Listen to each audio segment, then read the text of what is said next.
মসজিদে নামাজ আসে, সুন্নাত নামাজ পড়ে না, ফরজ পড়ে কোনো মতে বের হয়ে যায়, জুমার দিন সুন্নাত পড়বে না। জুমার দিন, অথচ জুমার দিন মোট কয় রাকাত নামাজ আপনারা জানেন? জুমার দিন মোট কয় রাকাত নামাজ? জুমার দিন সর্বমোট হচ্ছে 16 রাকাত নামাজ, সর্বমোট 16 রাকাত নামাজ। আপনি যখন মসজিদে ঢুকছেন, ঢুকার পরে 2 রাকাত তাহিয়াতুল ওযু নামাজ পড়বেন। আল্লাহ নবী এটা সম্পর্কে হাদিস আছে। তারপরে তাহিয়াতুল ওযু না, ওযু পড়ার পরে আপনি 2 রাকাত দুখুলুল মসজিদ নামাজ পড়বেন। দুখুলুল মসজিদ পড়ার পরে আপনি 2 রাকাত কবলাল জুমা পড়বেন। এই হলো 2 2 4, আর হলো 4, কয় রাকাত হলো? 8 রাকাত, 8 রাকাত।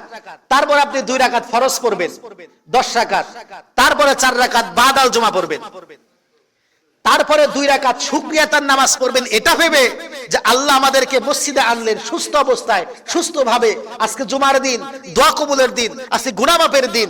আজকে আমি নামাজ পড়লাম সুন্দরভাবে, আল্লাহ রাব্বুল আলামিন আমাকে সুস্থতার সাথে নামাজ পড়াইলেন, শেষ করাইলেন, এটা ভেবে 2 রাকাত ডবল নামাজ পড়বেন। তাহলে মোট কয় রাকাত হইল?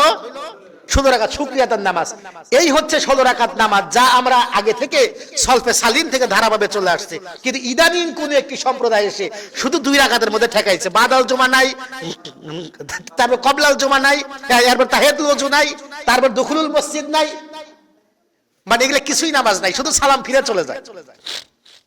তো আসলে যারা এই ফতোয়া দিল, তারা কি আসলে ইসলামের বন্ধু না শত্রু বলেন তো? এরা ইসলামের মূলত শত্রু। এরা মানুষকে ইবাদত, শয়তানের কাজ হচ্ছে মানুষকে ইবাদত থেকে সরাইয়া দেওয়া, আর মুমিনের কাজ হচ্ছে মানুষকে ইবাদতের দিকে ঠেলে দেওয়া, আহ্বান করা।